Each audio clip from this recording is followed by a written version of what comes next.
Here's my girls' first day at school from the holiday, and going to drop them at the school, guys. All right. Excited for the school? Yeah.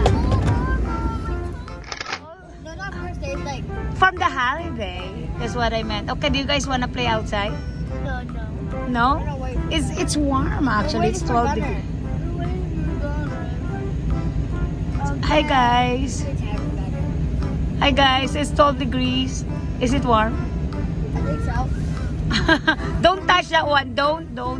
I hope it's cold. Why you want cold? Because then I could have indoor recess at school, and then I could play Prodigy on my computer. Prodigy. Okay. Jade loves to play Prodigy. I love outside recess. Oh. Already. But I like inside recess too because I gotta go on Epic. It's like a reading book. Whenever I battle someone in Prodigy, they lose. But there's only like 3 people I can't even battle because that's so hard. Oh really? Prodigy is hard? No, 3 people, it's hard to battle them because they're on fire.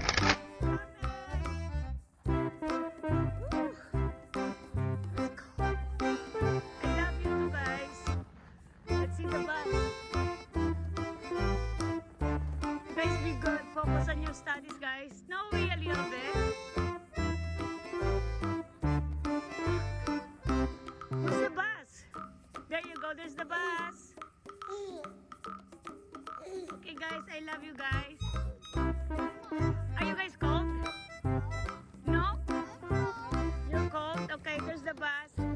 Love you guys. Alright, wait for the stop sign. Love you.